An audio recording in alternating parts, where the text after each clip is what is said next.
Praise the lord. ఎలా ఉన్నారు? బాగున్నారా? పాటలు పాడారా? ఆరాధన చేశారా? అయితే వాక్యంలోనికి వెళ్ళబోయే ముందు దేవుడు మనతో మాట్లాడినట్లు చిన్న ప్రార్థన చేసుకుందాం. నాతో పాటు ప్రతి ఒక్కరూ ఏకీభవించండి. దేవానికి వందనాలు, దేవానికి స్తోత్రాలు. ఈ సమయంలో ఎవరైతే నీ మాట కొరకు ఆశ కలిగి ఎదురు చూస్తున్నారో వారిని మీరు తృప్తిపరచండి. అవును, మనుష్యుడు రొట్టె వలన మాత్రము కాదు కానీ దేవుని నోట నుండి వచ్చు ప్రతి మాట వలన జీవించును అని నీ వాక్యము సెలవిస్తున్న విధముగా ఈ దినము ఈ సమయంలో తండ్రి నీ మాట ద్వారా ప్రతి ఒక్కరిని మీరు తృప్తిపరిచి మీరు మహిమ పొందమని నజరేయుడైన యేసు నామములో ఈ కొద్ది ప్రార్థన చేస్తున్నాను పరమ తండ్రి, ఆమేన్. మనం నీతిమంతులుగా తీర్చబడ్డాం. పోయిన ఆదివారం, అంతకుముందు ఆదివారం వీడియోలు మనకు యూట్యూబ్లో ఉన్నాయి. మరలా చూడండి, అర్థం చేసుకోండి. దేనిని బట్టి నీతిమంతుడు జీవిస్తాడు అంటే విశ్వాసమును బట్టే నీతిమంతుడు జీవిస్తాడు. దాన్ని 2-3 మాటలు మీకు గుర్తు చేస్తా. మొదటగా దేవుడు మనం నీతిమంతులముగా ఎలా తీర్చబడ్డామని చెప్పాడు. యేసు రక్తం మన కొరకు చిందింపబడింది. ఆ యేసు రక్తమును మనము ఈరోజు నా కొరకు ఇది చిందింపబడింది అని విశ్వసించుట ద్వారా నీతిమంతులముగా తీర్చబడ్డాం. యేసుక్రీస్తు రక్తము 2000 సంవత్సరాల క్రితం చిందించాడు. అయితే ఈరోజు మనం ఆయన మన కొరకు రక్తం చిందించాడని విశ్వసించటం ద్వారా మనము నీతిమంతులముగా నీతిమంతులముగా తీర్చబడ్డాం. అయితే నీవు నీతిమంతుడుగా తీర్చబడిన తర్వాత ఇంక ఎలాంటి పరిస్థితులు ఎదురైనా కానీ నీవు జీవించాల్సింది మాత్రం విశ్వాస మూలమునే. ఆ విశ్వాస మూలముగా జీవిస్తూ నువ్వు ఉంటే ఎన్ని గొప్ప అద్భుతాలు నువ్వు పొందుకుంటావో, నీకెంత ఆదరణ ఉండిద్దో పోయిన ఆదివారం మనకు దేవుడు స్పష్టంగా మాట్లాడాడు. మనకి చర్చ్ లేదు, మనకి వీడియోలు దీంట్లో పెడుతున్నాం. దీంట్లో జరిగే ఒక మంచిని నేను మీకు గుర్తు చేస్తాను. మామూలుగా చర్చిలో ఉన్నప్పుడు వాక్యం చెప్పి మీరు రాసుకోవటమో లేకపోతే గుర్తుంచుకోవటమో అనే ఒక్క సందర్భమే ఉంటుంది. కానీ ఇప్పుడు దీనిలో ఉన్న ఒక మేలు ఏంటంటే ఆన్లైన్లో అన్నీ ఉన్నాయి. మరలా వెళ్ళి చూసుకోండి, నిదానంగా చూసుకోండి, వాక్యం రాసుకోండి, వాక్యాన్ని ధ్యానం చేయండి. మీరు వాక్యం చదివి విశ్వాసాన్ని కట్టుకున్నట్లయితే మీలో ధైర్యం ఉంటుంది, ఏదైనా సాధించగలమని. నీవు యేసుక్రీస్తుని నమ్ముకుని ఇంకా ఆ భయంలో బ్రతకటానికి కారణం ఏంటంటే విశ్వాసాన్ని పొందుకోకపోవడమే కారణం. మనకి మన గృహాల్లో మ్యారేజ్ అవుతూ ఉందనుకోండి, ఆ పరిస్థితుల నుంచి మీరు ఎవరో ఒకళ్ళు వెళ్ళిన వాళ్ళే ఉంటారు.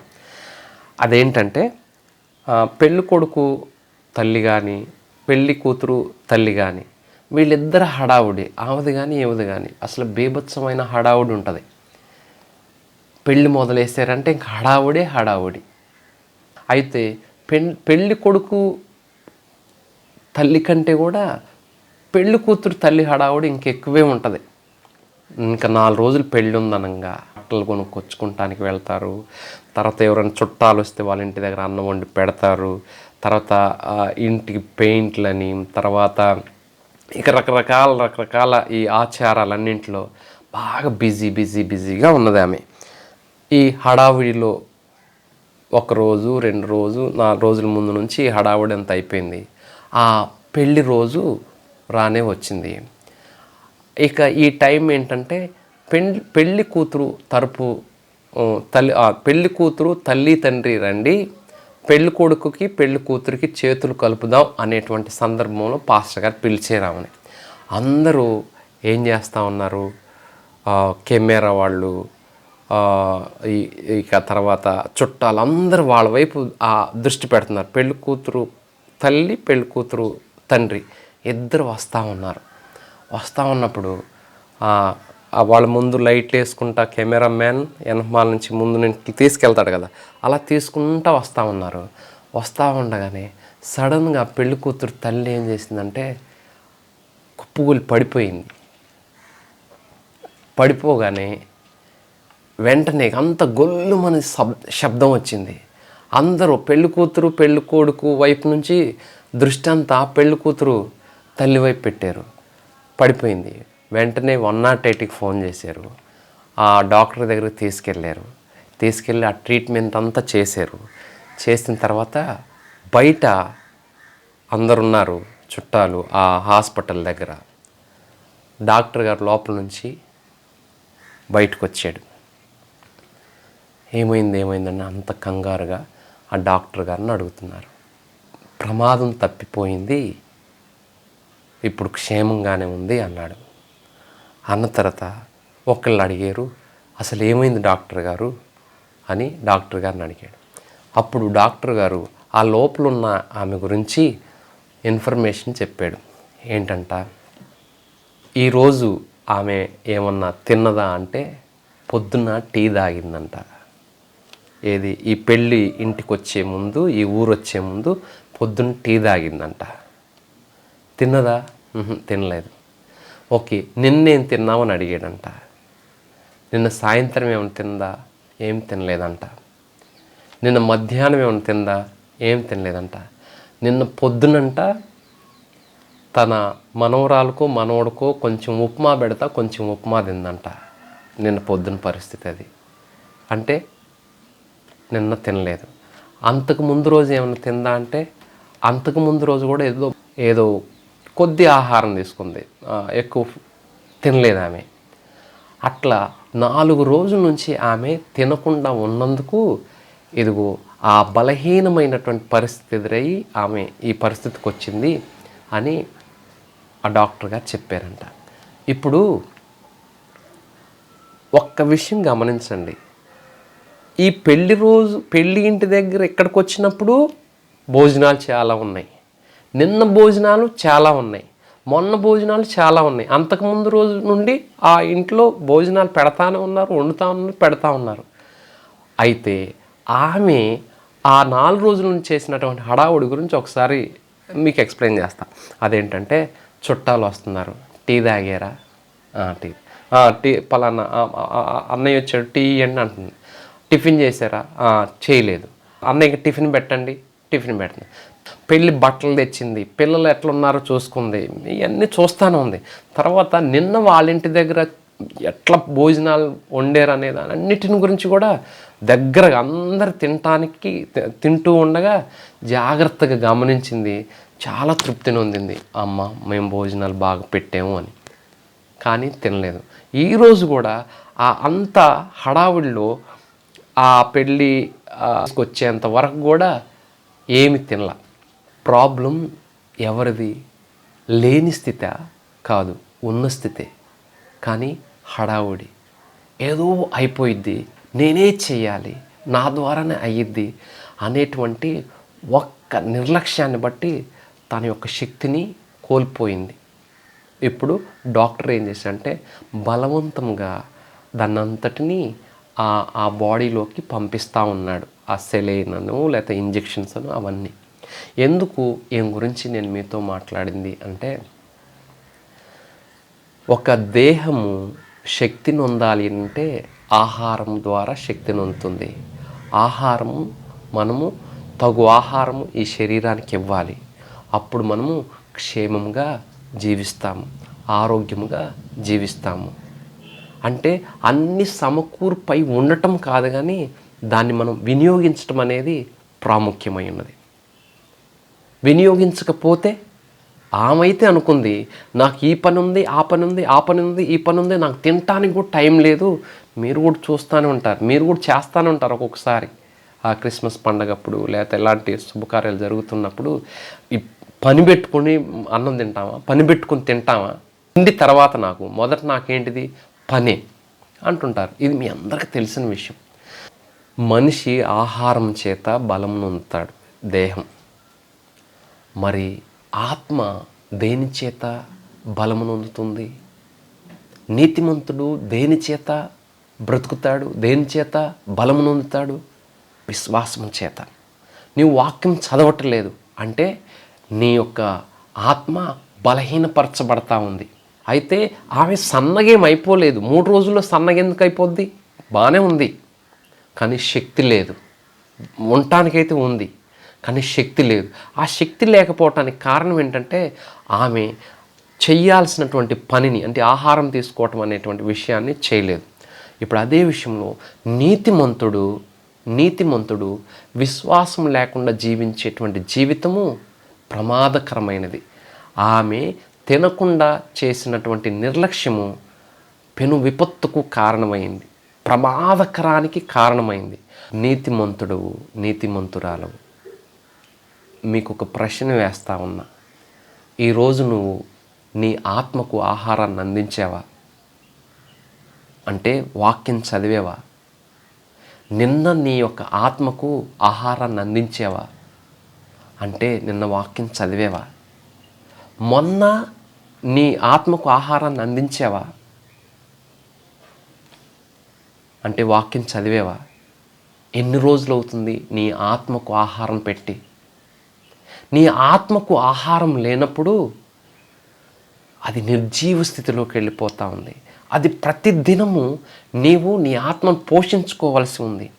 ఆ ఆత్మను పోషించుకునేటువంటి స్థలమే నీవు వాక్యం చదవడం. ఓకే, నీతిమంతుడు విశ్వాసం మూలముగా బ్రతకాలి, విశ్వాసము పొందుకొని బ్రతకాలి. అది ప్రతిరోజు నీవు విశ్వాసం చేత ఆత్మను బలపరచాలి. బలం లేకపోతే బలహీనతే ఉంటుంది.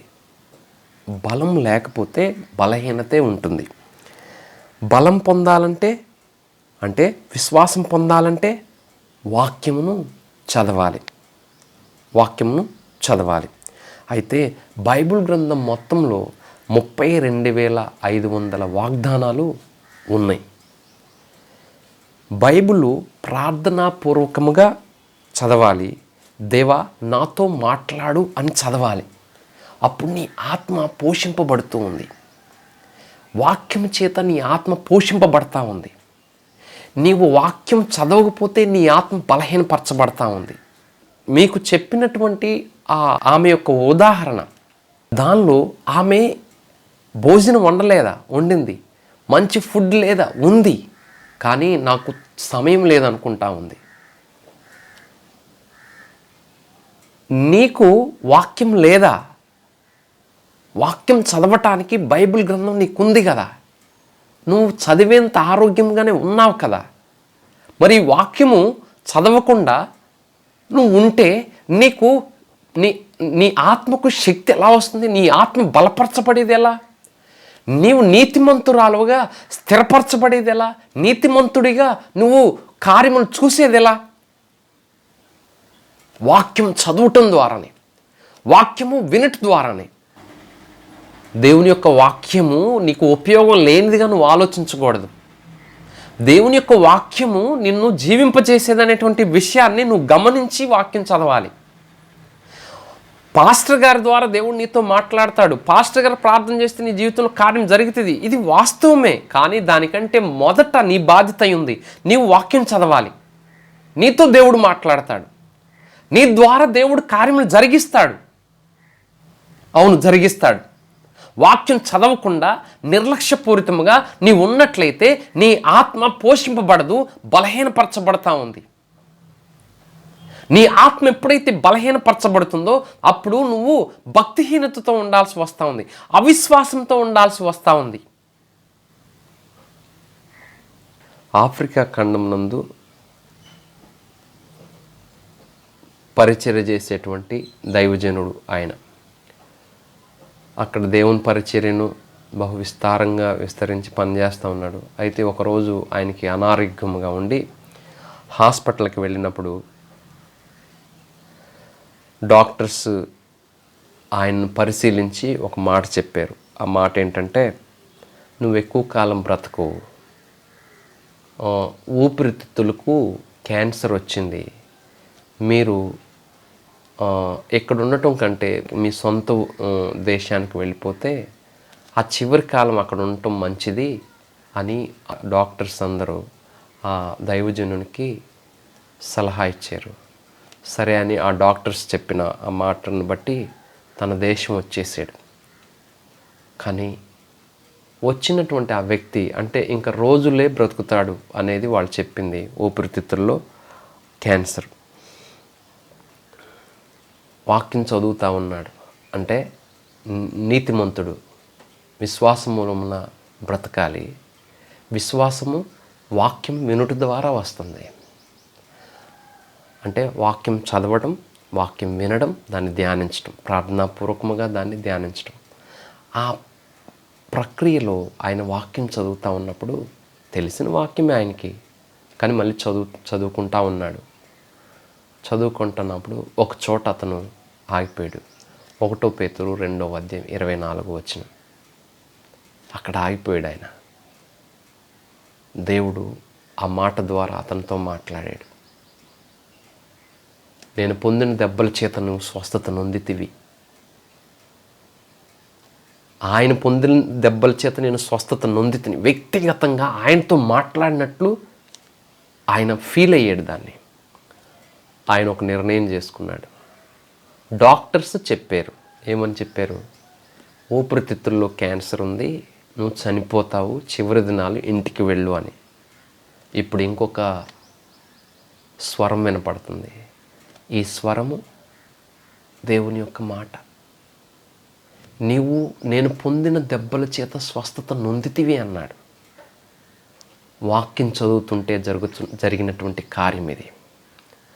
డాక్టర్స్ అన్నారు చనిపోతావు అన్నారు. వాక్యం అంటుంది స్వస్థత పొందితివి అని ఉంది. ఏ నిర్ణయం నేను చేయాలి, దేన్ని నేను పట్టుకోవాలి అని అంటే ఆయన డాక్టర్స్తో వదిలిపెట్టాడు.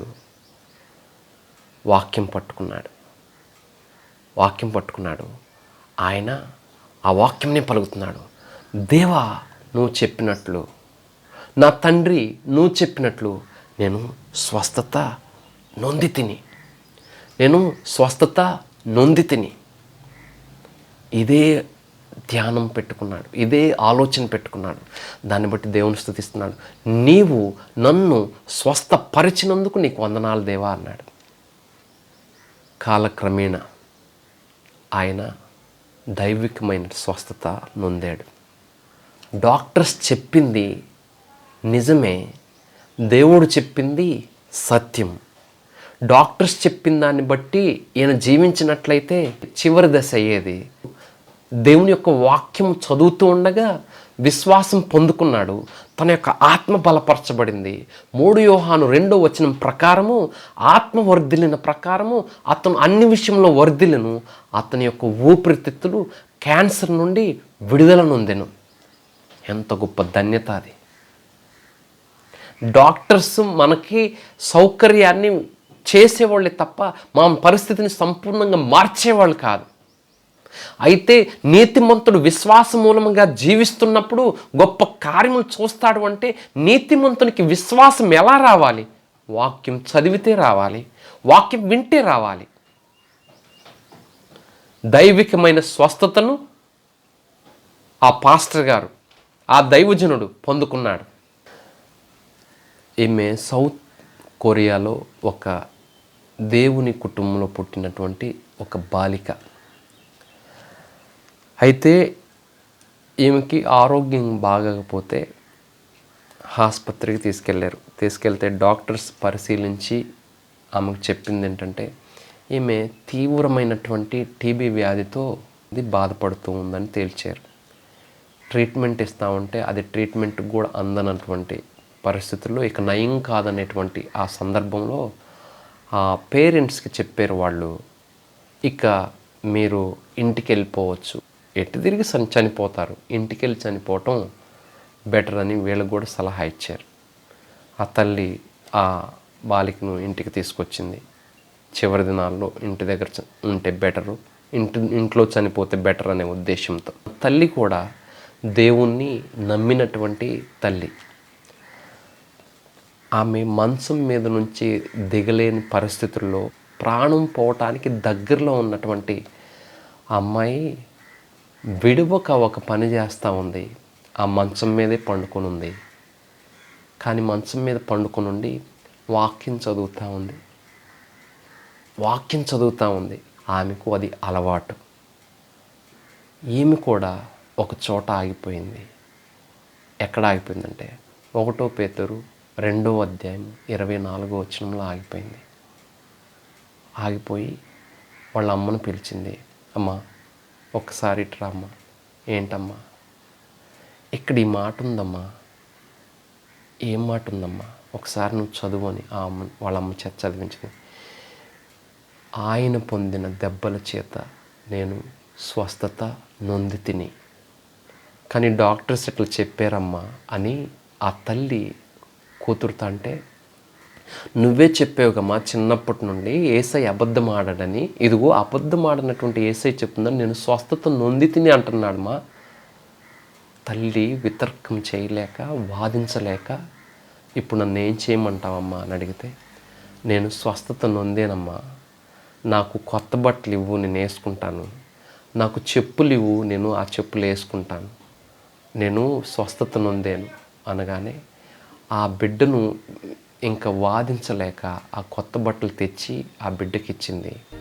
అలాగే తన చెప్పులు తీసుకొచ్చి ఆమెకి ఇచ్చింది. చెప్పులు వేసుకొని ఆమె ఆ బట్టలు వేసుకొని నిలబడటానికి ట్రై చేసింది. కానీ తల్లి చూస్తూ ఉంది ఎక్కడ పడిపోయిద్దని. లేచి మెల్లగా నిలబడి ఆమె ఒక మాట చెప్తా ఉంది. యేసయ్యా, నీవు నన్ను స్వస్థపరిచినందుకు నీకు వందనాలు. నీవే చెప్తున్నావు ఎక్కడ నేను స్వస్థత నొంది తినని. నువ్వు నాకు అబద్ధం చెప్పవు కదా దేవా. నీవు నాకు నిజం చెప్పే దేవుడు కదా దేవా అని తన యొక్క హృదయంలో ఉన్నటువంటి ఆ విశ్వాసాన్ని బట్టి మాట్లాడుతూ ఉంది. ఆ గదిలో నుంచి కొంచెం అడుగులు ముందుకేసింది. పడిద్దేమో అని వాళ్ళ తల్లి చూస్తూ ఉంది, కానీ పడలేదు. ఆ గది దాడి బయటికి కూడా వెళ్ళింది. ఆ క్షణముందే ఆమెకు దేవుణ్ణి స్తుతిస్తూ ఉండగా, విశ్వాసము చేత దేవుని స్తుతిస్తూ ఉండగా, దేవా నీవు నన్ను స్వస్థపరిచినందుకు నీకు వందనాలు దేవా అంటూ ఉండగా, దైవికమైనటువంటి శక్తి ఆ దేహం మీద కృమ్మరింపబడి ఆ క్షణం ముందే ఆమె ఉత్సాహం, స్వస్థత నొందినది, బలము నొందినది.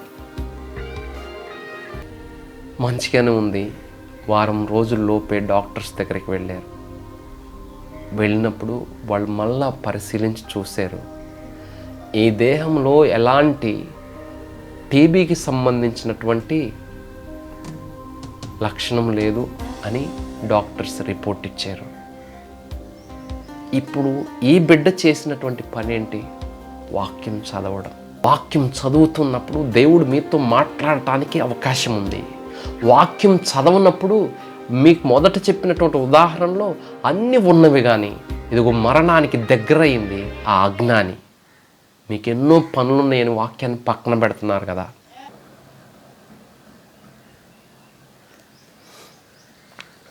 మీరు నీతిమంతులు, మీరు విశ్వాస మూలముగా జీవించాలి. విశ్వాసం వాక్యం చదివితేనే వస్తుంది. అయితే ఆ దైవజనులాగా మీది ప్రాణం పోయే పరిస్థితి కాకపోవచ్చు, లేకపోతే చెప్పినటువంటి ఆ బాలిక జీవితంలాగా మీది అలాంటి ప్రాణం పోయే పరిస్థితి కాకపోవచ్చు. కానీ ఎన్నో మిమ్మల్ని ఇబ్బంది పెట్టే సమస్యలతో మీరున్నారు. ఆర్థికపరమైన విషయాల్లో మీకు మంచి స్థితి కావాలని కోరుకుంటున్నారు. అలాగే ఆరోగ్య విషయంలో కూడా ఎన్నో ఇబ్బందులు మీకు ఎదుర్కొంటున్నట్లయితే వాటిని చూస్తూ ఏదో ఒకటి జరిగిద్దిలే అని మీరు వదిలేసినట్లయితే ఏం లేదు. ఆ పెళ్ళిలో కళ్ళు తిరిగి పడిపోయి శక్తి మొత్తం కోల్పోయినటువంటి ఆ పరిస్థితే మీకు ఎదురవుతుంది. విశ్వాసం ఉంటే మీరు దాన్ని జయించగలుగుతారు. వాక్యం చదవడం అంటే దేవుడు మీతో మాట్లాడడం. మన మూడు సంఘాలలో ఒక క్రమంగా మీ లోపల వాక్యము విత్తబడటం జరుగుతూ ఉంది. మీ ఆత్మీయ అభివృద్ధి కొరకై వాక్యము దేవుడు మీకు బోధిస్తూ ఉన్నాడు. వాక్యం చదవడం, అది ఎంత పెద్ద సంఘంలోకి వెళుతున్నప్పటికీ, ఎంత పెద్ద చర్చ అయినప్పటికీ, లేకపోతే మీరు 20 సంవత్సరాలు 30 సంవత్సరాలు మీరు దేవుణ్ణి నమ్మి అవుతున్నప్పటికీ, మీరు వాక్యం చదవడం అనేది లేకపోతే మీరు జయించలేని పరిస్థితి. అయితే ఈ 3 ఉదాహరణల్లో మీరు నేర్చుకోవాల్సింది ఏంటంటే, మొదట ఆమెకు అన్నీ ఉన్నవి కానీ ఆమె శక్తిని ఉండటం ఆమెకు తెలియదు. అంత జనం గురించే ఆలోచిస్తుంది. అందరూ నా గురించి ఏమనుకుంటారో ఆలోచిస్తుంది. ఏమనుకుంటారు? బాగుందంటే బాగుంది అనుకుంటారు, లేకపోతే లేదనుకుంటారు. ఆమె కళ్ళు తిరిగి పడిపోయింది, ఆమె శక్తిహీనమై పడిపోయింది. ఏమన్నారు? చచ్చిపోబోయింది, పెళ్ళి ఆగింది ఏం మూలంగా అన్నారు. అలాగే రెండో వ్యక్తి విషయం ఉంది. ఆయన చనిపోతున్నాడని అందరూ అనుకున్నారు. చివరికి ఆయన బ్రతికాడు. నిర్ణయము ఆయన చేసుకున్నాడు. ఆ నిర్ణయం దేవుని యొక్క వాక్యమును బట్టి నిర్ణయం చేసుకున్నాడు. మూడో వ్యక్తి టీబీ జబ్బుతో ఇక చనిపోదామని ఇంటికి వస్తున్నటువంటి వ్యక్తి నా పని అయిపోయిందిలని కదలకుండా కూర్చోలేదు, కానీ వాక్యం చదువుతూ ఉంది. దేవుడు వాడితో మాట్లాడాడు. ఆమెకు స్వస్థతను దయచేశాడు, ఆయనకి స్వస్థతను దయచేశాడు. ఇప్పుడు నీ కుటుంబానికి వద్దాం. నీవు ఒక సమస్య నుండి బయటపడాలి, నీవు సమృద్ధి నొందాలి, నీవు సంతోషంగా ఉండాలి. నీ భర్త గురించి నువ్వు ఎంత దిగులు చెందుతా ఉన్నావు. ఇంకా మారితే బాగుండు, ఇంకా మంచిగా ఉంటే బాగుండు, కొన్ని దురలవాట్లు ఉన్నాయి అని ఆలోచిస్తున్నావు కదా. ఆలోచిస్తున్నావు. మరి దాని గురించి దేవుని మాట ఏంటి? నువ్వు ఆలోచిస్తున్నావు అంతే. దేవుని మాట నీకు ఎక్కడి నుంచి వస్తుంది? వాక్యం చదివితేనే వస్తుంది. తర్వాత నీ పిల్లల గురించి నీకు టెన్షన్ ఉంది కాదంటలేదు. మరి ఆ టెన్షన్ నువ్వు బయటపడేది ఎట్లా? వాక్యం చదివితే అవుతుంది.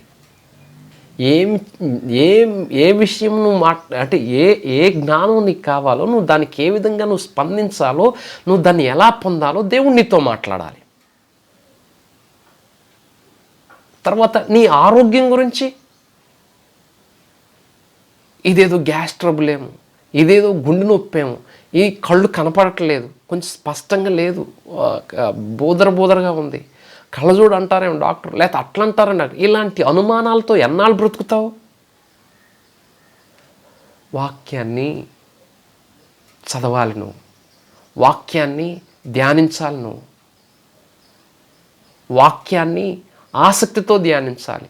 నీ కోసం నువ్వు ధ్యానించు. ఇతరుల గురించి ఎందుకు? వాళ్ళు ఎట్ట బ్రతుకుతున్నారు, వీళ్ళు ఎట్ట బ్రతుకుతున్నారు. కొంతమంది చెప్తుంటారు ఏమని, ఏం పొద్దుగూకులు ప్రార్థనే కానీ మంచి చేయదు, పక్కన గురించి నీకెందుకు? నువ్వు సరిగా ఉన్నావా? నీవు విశ్వాసం ముందు నువ్వు కట్టబడు. నీవు నీ సమస్యల్లో నువ్వు ఉండి నీ సమస్యల నుంచి బయటపడేటువంటి ప్రయత్నం నువ్వు చేయాలి, కానీ నువ్వు మిగతా వాళ్ళని వెళ్ళి చూపించేటువంటి పరిస్థితి కాదు నీది.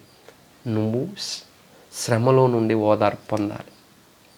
ఆర్థికంగా, ఆరోగ్య విషయంలోనూ, కుటుంబం విషయంలోనూ నువ్వు గొప్పగా దీవింపబడాలంటే నీకు విశ్వాసం ఉండాలి.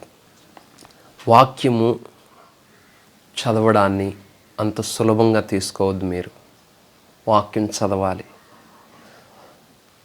వాక్యం చదువుతూ ఉన్నప్పుడు ప్రార్థనాపూర్వకంగా చదవాలి. మీకున్న సమస్యలన్నీ దేవుడు చూస్తూనే ఉన్నాడు. దేవుడు ఆ సమస్య నుండి మిమ్మల్ని బయట పెట్టాలని చూస్తూ ఉన్నాడు.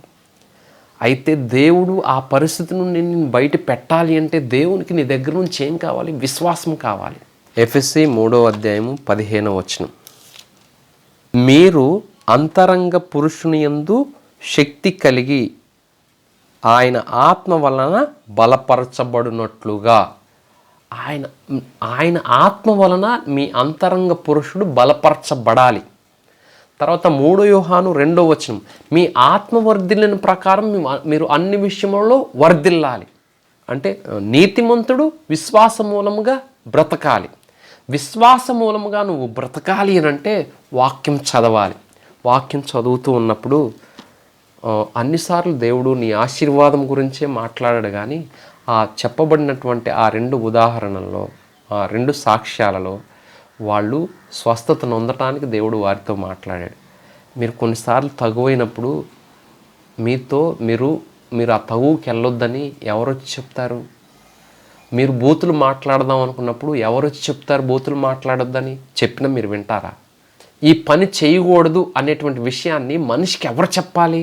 అంతరంగము నెరిగినటువంటి దేవుడు చెప్పాలి. ఆ అంతరంగము నెరిగినటువంటి దేవుడు నిన్ను సరిచేయాలి అంటే నువ్వు ఆయన దగ్గరికి వెళ్ళాలి. నువ్వు ఆయన దగ్గరికి వెళ్ళడం అంటే వాక్యం చదవాలి. అనేక మంది క్రైస్తవులు ఉన్నారు, మీ చుట్టూ ఉన్నారు, మన ప్రాంతాలన్నింటిలో ఉన్నారు. వారి యొక్క సాక్ష్యం సరిలేదని మీరు చెప్పటం కానీ, లేదా మీ సాక్ష్యం సరిలేదని వారు చెప్పటానికి కానీ కారణం ఏంటంటే మీరు ఆత్మచేత నడిపింపబడకపోవటమే. మీరు ఆత్మచేత నడిపింపబడకపోవటానికి కారణం ఏంటంటే మీ లోపల దేవుని యొక్క మాట వినేటువంటి ఆసక్తి లేకపోవటమే. మరణంలో ఉన్నటువంటి వారిని జీవింపచేయటానికి ఆ వాక్యం వారిని పట్టుకుంది. మీరు వాక్యం చదవండి. మీరు మరణం వైపు వెళుతూ ఉంటే మరణం వైపు వెళుతున్నావు, నువ్వు అటు వెళ్ళొద్దని దేవుడు మీతో మాట్లాడతాడు.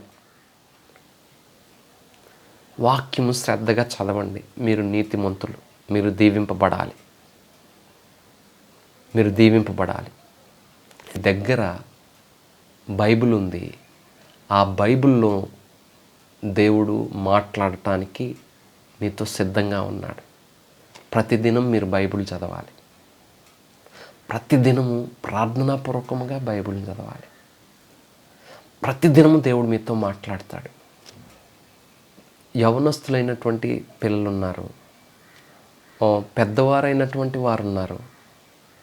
ఏదో ఒక సందర్భాన్ని, ఒక అనారోగ్యాన్ని మీరు రాజీపడి మోస్తూ ఉన్నారు. ఎందుకు నువ్వు రాజీ పడాలి? మీ నాన్నకు బాగాలేదు, లేకపోతే మీ అమ్మకు బాగాలేదు, మీ తమ్ముడికి బాగాలేదు, లేకపోతే మీ అన్నకు బాగాలేదు, లేదా మీ అక్కకు బాగాలేదు, మీ చెల్లికి బాగాలేదు, మీ కుటుంబంలో ఎవరికో బాగాలేదు. దానికి మీరైనా చేయగలరా? ఏం చేయలేరా? చదవలేరా?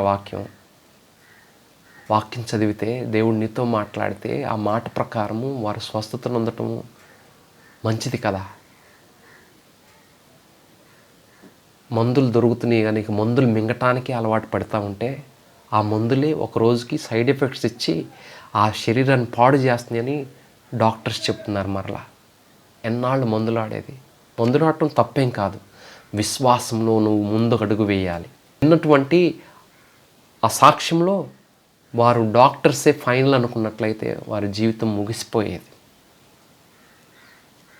వారు డాక్టర్స్ ది ఫైనల్ కాదు అని ఎప్పుడు తీర్మానం చేసుకున్నారంటే వాక్యం చదవటాన్ని బట్టే. వాక్యం చదవండి, విశ్వాసంతో నింపబడండి, మీరు స్వస్థతను పొందుతారు. మీ ఇంట్లో వారు స్వస్థతను పొందుతారు. క్రైస్తవుడు అనబడిన వారు రోగంతో బ్రతకటము దేవుని చిత్తం కాదు. క్రైస్తవుడు అనబడిన వాడు స్వస్థతను పొందాలి. క్రైస్తవుడు అనబడిన వాడు బలమును పొందాలి. క్రైస్తవుడు అనబడిన వాడు ఆర్థికంగా అభివృద్ధిని పొందాలి, బహు పేరు కలిగి ఉండాలి, దీవింపబడాలి, అనేక మందికి ఆశీర్వాదకరంగా ఉండాలి.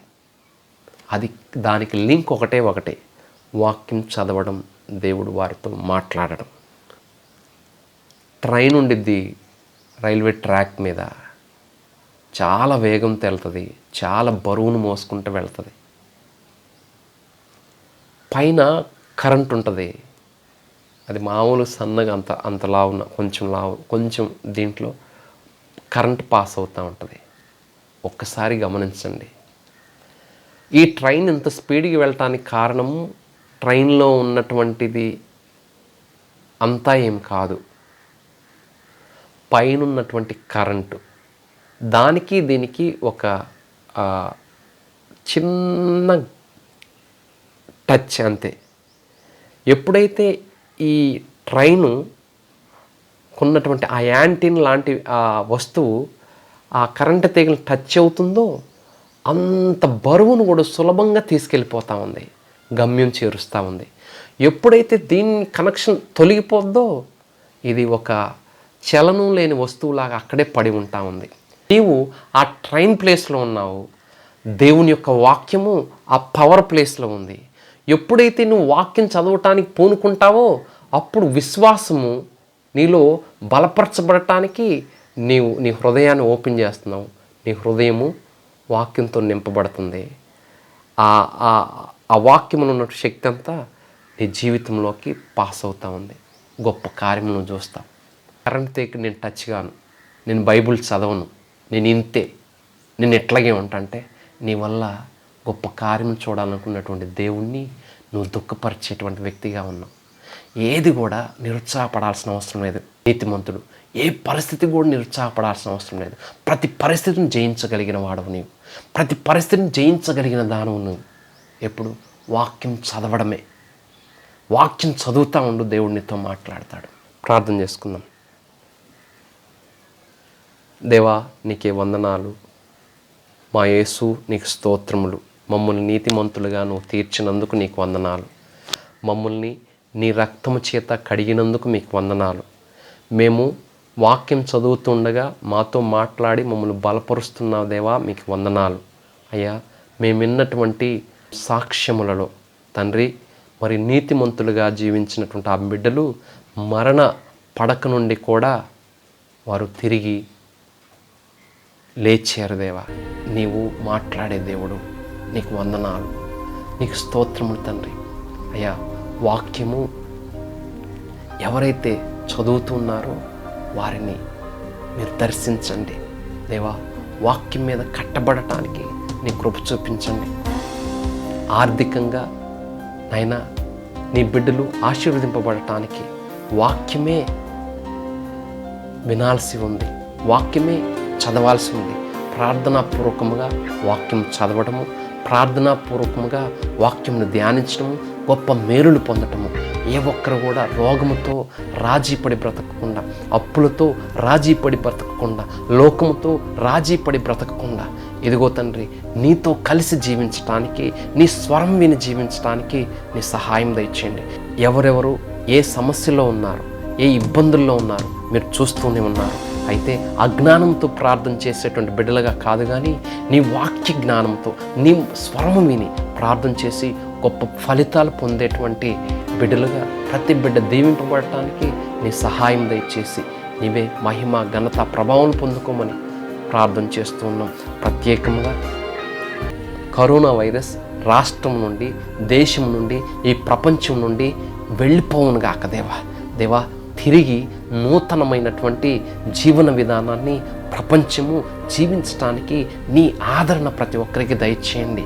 ఇదిగో ప్రత్యేకంగా నిన్ను నమ్మి నిన్ను వెంబడిస్తున్నటువంటి నీ బిడ్డలు, నీ వాక్య ప్రకారం జీవిస్తున్నటువంటి బిడ్డలు, ఇదిగో ఎక్కడ ఎలాంటి ఇబ్బందులు ఎదుర్కోకుండా వాటిని జయించేటువంటి విశ్వాసం ప్రతి ఒక్కరిలో దయచేసి నీవే మహిమ, ఘనత, ప్రభావం పొందుకోమని నజరేయుడైన యేసు నామములో కొద్ది ప్రార్థన చేస్తున్నాం పరమ తండ్రి. ఆమేన్.